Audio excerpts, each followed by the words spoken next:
Hey guys, Jeff Wiggum. Good afternoon. Just took my hat off. Don't judge me. Hey, K-Wood community. It is about the kingdom. And so this is the daily sort of just chat about something other than Acts, maybe.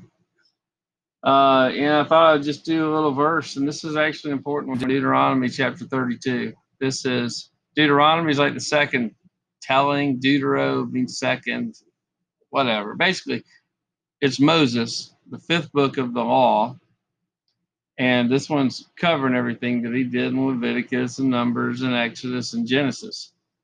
And this is the last words because we're going to account for his passing away.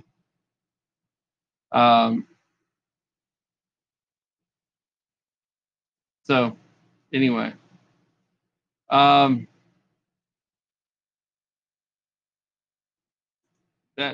think about that. This is Moses. I'm going to jump to the end because I'm not sure I'm going to hit all these points of Deuteronomy 32. But this is Moses, right? 40 years, like in the king's house, Pharaoh's house, 40 years in the desert, like not desert, but as a shepherd in the wilderness. After he killed that Egyptian, sort of understood who he was, and then went out exile. 40 years. So he's 80. He comes back in. Yes, this is 40 years later, yet still leads the people out. Has a big confrontation. Leads the people out. That's the whole thing. Sort of a mess. It's sort of good. They don't go into the promised land. Yada yada yada. They're back at the border of the Jordan. And but so he's had all this experience, on the mountain talking with God and everything else.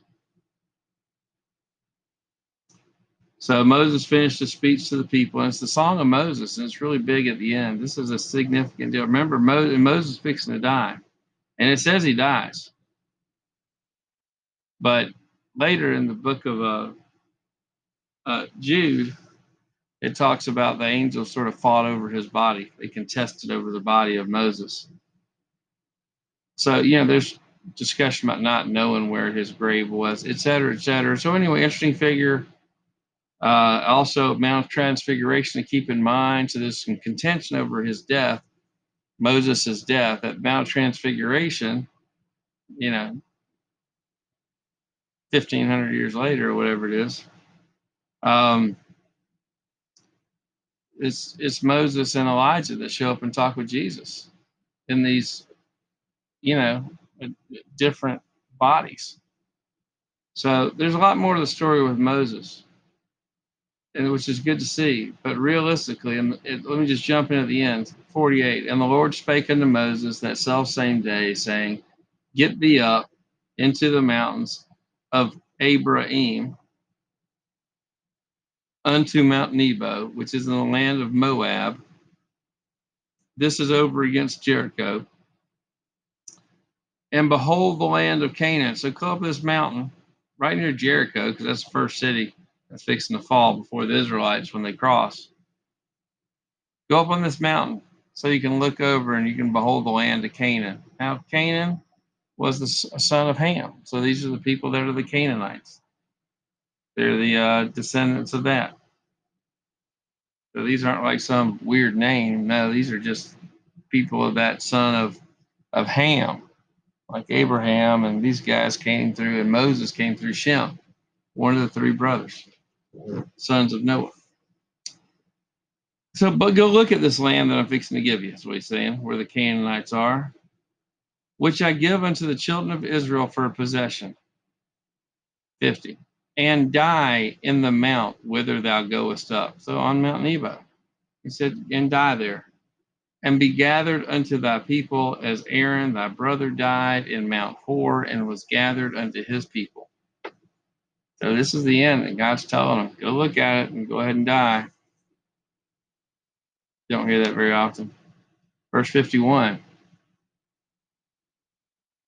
Because ye trespassed against me among the children of Israel at the waters of Meribah Kadesh in the wilderness of Zin, some people say it's Sin, wilderness of Sin, because ye sanctified me not in the midst of the children of the Israel. So what is the problem? Why can't he go in? What's he getting a consequence for? And it is a consequence because he trespassed against God. Really? After all Moses did? That's what we might be thinking. I don't think that because holy God, I don't want a lightning bolt. Not really. I don't want to do it because I don't want to dishonor God. Because ye sanctified me not in the midst of the children of Israel. His children. He loves these children.